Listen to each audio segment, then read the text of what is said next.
श्रीमद् भागवत कथा साप्ताहिक कथा में तीसरा सप्तम स्कंध का तीसरा अध्याय तृतीयो अध्याय हिरण्यकश्यप की तपस्या और वर प्राप्त। सातेषां मंदद्रोणं तपं परमादारुणम् ऊर्ध्वं वायो विरिष्टं पादांश कुष्ठुस्तावने। नारद जी ने कहा, हे युधिष्ठिर, हिरण्यकश्यप अज्ञेय अमर तथा एक क्षत्र साम्राज्य प्राप्त करने का संकल्प कर मंदराचल पर्वत की गुफा में जाकर के कठोर तप करने लगा। हाथ ऊपर कर उठा करके आकाश को देखता हुआ पैर के अंगूठे के बल खड़ा हो गया। देवताओं ने हिरण्यकश्यप की तपस्या में विघ्न डालने के लिए अपने गुरु बृहस्पति से प्रार्थना की। बृहस्पति जी तुरंत तोते का रूप धारण कर वृक्ष की डाल पर बैठ करके नारायण नारायण शब्द का उच्चारण करने लगे। हिरण्यकश्यप ने सोचा कि मैं विष्णु को मारने के लिए मंत्र जाप कर रहा हूँ, यह तोता उसी का जाप कर रहा है। उसको अपशगुन मानकर अनुष्ठान को बीच में ही छोड़कर घर वापस आ गया। आज कयाधु ने नारायण शब्द का उच्चारण करते करते रसोई बनाई। भगवान का भोग लगा करके थाली पतिदेव के आगे रखी। भगवान के भोग के अन्न का सात्विक हो गया। कयाधु ने पद की प्रशंसा की कि आप वीर हैं, भाग्यशाली हैं। भोजन कराते कराते कई बार अपने नास्तिक पद के से नारायण उच्चारण कराया। पाप वृत्त से जो बचा है वही धर्म पत्नी है।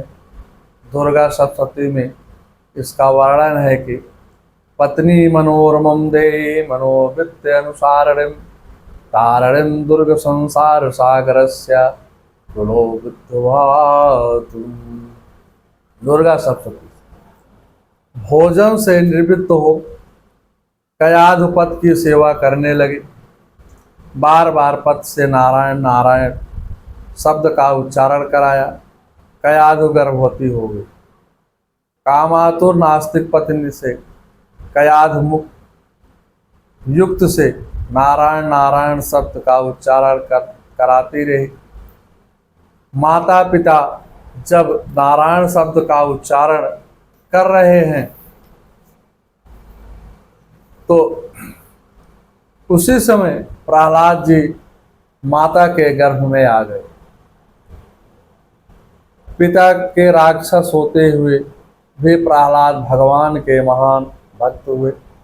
हिरण्यकश्यप मंदराचल की कंदरा में जाकर कठोर तपस्या करने लगा। उसके सिर से भीषण अग्नि की ज्वाला निकलने लगी। पृथ्वी डगमगाने लगी। आकाश के तारे टूटकर पृथ्वी पर गिरने लगे। दिशाओं में आग लग गई। देवता घबराकर ब्रह्मा जी के पास गए। कलयुग में प्राण अन्नमय है, परंतु सतयुग का प्राण अस्थिमय था। तप से शुद्ध नहीं, भाव शुद्ध होनी चाहिए। हिरण्यकश्यप का भाव अशुद्ध था। दैतेंद्र की अग्नि की लपटें स्वर्ग तक पहुंची। दैतेन तब संताप्ता दिविंशात न शक्ना। देवता बोले, हे भगवान, दैतेंद्र की तपस्या से हम सब तप रहे हैं, इस भयानक अग्नि को शांत कर दीजिए। हिरण्यकश्यप की तपस्या देवों के सताने तथा भोग विलास के लिए थे। हिरण्यकश्यप की तपस्या से प्रसन्न हो ब्रह्मा जी दक्ष का आदि प्रजापतियों के साथ हिरण्यकश्यप के आश्रम पर गए। शरीर पर मिट्टी जम गई थी। चींटियों ने सारा शरीर खोखला कर दिया था। केवल प्राण अस्थियों के में अटके हुए थे। दंश भक्ष देहस्या प्राणम हृदयस्थ से।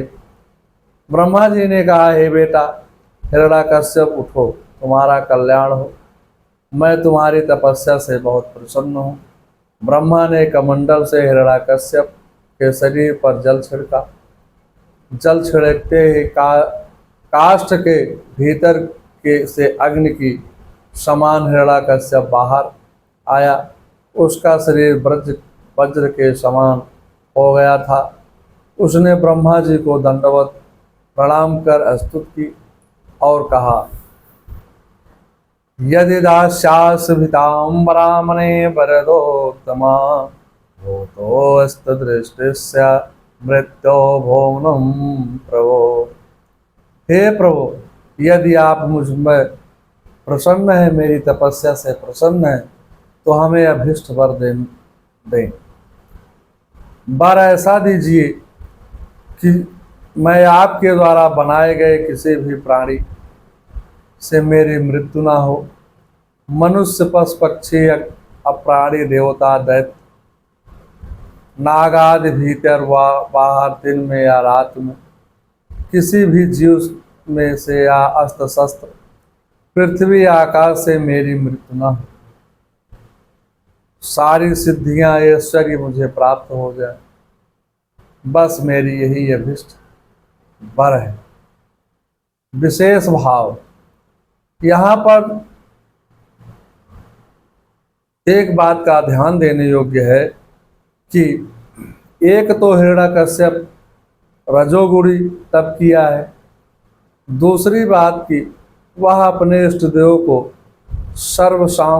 सामर्थ्यवान अपने मुख से ही बतलाता रहा। अब ऐसे सामर्थ्यवान ब्रह्मा जी से यदि शब्द का प्रयोग करना कठिन कितना अनुचित है। यही भोगी और योगी की भाषा में अंतर होता है।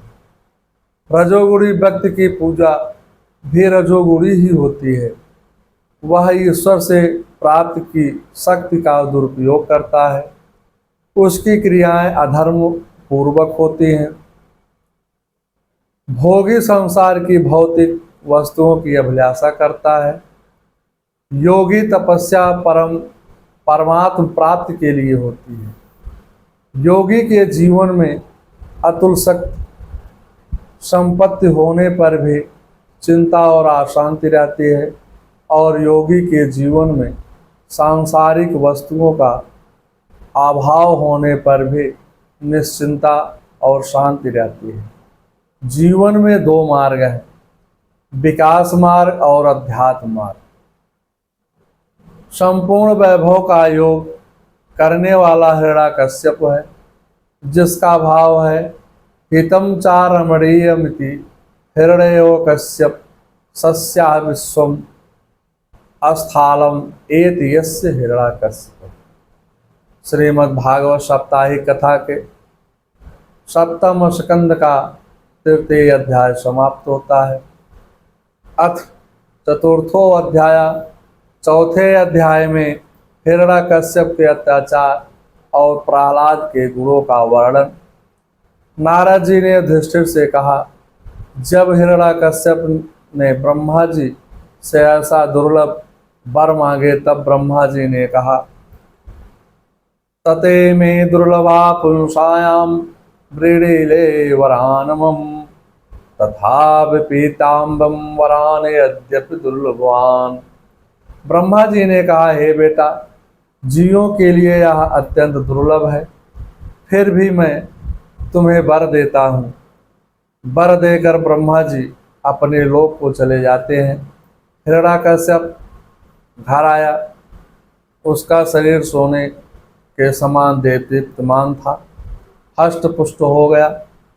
वह उन्मत्त होकर के अपने भाई के वध का स्मरण कर भगवान से द्वेष करने लगा। सभी देवता पराभूत हो गए। उसने देवता, असुर, नरपति, गंधर्व, विद्याधर, ऋषि सबको बस में कर लिया, सबके अधिकार छीन लिए। इंद्र ने नंदवंदन पर अधिकार कर लिया। इंद्र के नंदवंदन वन में पर अधिकार कर लिया। देवता मार्ग, अंतरिक्ष, समुद्र आदि की भेंट लेकर के आने लगे। तीनों लोक में त्राहि त्राहि मच गई। देवता ने भगवान की शरण लिया। भगवान ने देवताओं से कहा, घबराओ नहीं। भगवान बोले, नैवराम प्रशांताय शाश्वताय महात्मने प्रहलादाय राधोरिहोरास्तम अपि वरो वर्जितम। जब मेरे निर्वैर शांत अन्य भक्त प्रहलाद से देश कर अत्याचार करने लगेगा, तब मैं इसे अवश्य मार डालूंगा। सभी देवता भगवान को प्रणाम करके चले गए। हिरण्यकश्यप के 4 पुत्र थे।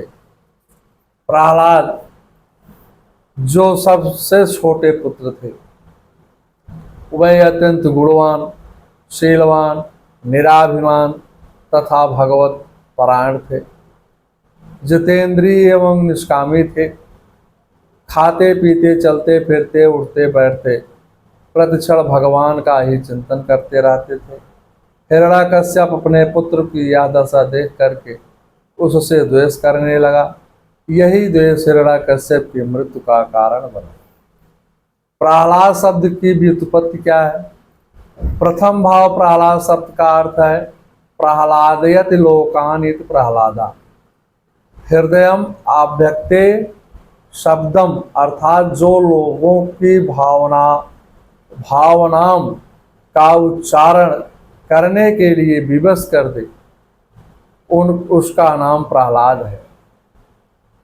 जो लोगों के आने पर नारायण शब्द का उच्चारण करने लग जाए, दूसरा भाव प्रकृष्टो हृदयो यस्य, जिसका आनंद सर्वोपरि हो, प्रत्येक स्थिति में आनंद बना रहे, वह प्रहलाद है। वह अच्युत्यात्मा ए, अर्थात उनकी बुद्धि से भी कभी परमात्मा जाते नहीं थे। बुद्धि से कभी परमात्मा जाते नहीं थे। ना च्युत्यम, च्युत्य आत्मा परमात्मा। परमात्मा प्रहलाद की बुद्धि से च्युत्य नहीं है होते। जिसकी बुद्धि तद रूप हो गई हो, वह प्रहलाद है। तीसरा भाव हृद शीत करणे सुखेवचा, जो सभी प्रकार का सुख दे, वह प्रहलाद है। कृष्णम ग्रह गृहीताम त्मा ना वेद जगदीदृशम, अर्थात श्री कृष्ण रूपी ग्रह ने प्रहलाद की बुद्धि को पकड़ लिया। प्रहलाद को जगत सर्वत्र भगवान स्वरूप दिखाई देता है। श्रीमद् भागवत साप्ताहिक कथा के 7वें स्कंध का 4th अध्याय समाप्त होता है। श्रीमन्नारायण नारायण नारायण भजमन नारायण नारायण नारायण श्रीमन्नारायण नारायण नारायण भजमन नारायण नारायण शक्ति नारायण नारायण नारायण भक्ति नारायण नारायण नारायण श्रीमन्नारायण नारायण नारायण श्री नारायण नारायण नारायण भक्ति नारायण नारायण नारायण श्रीमन्नारायण नारायण नारायण। ओम नमो भगवते वासुदेवाय। श्री राधे राधे।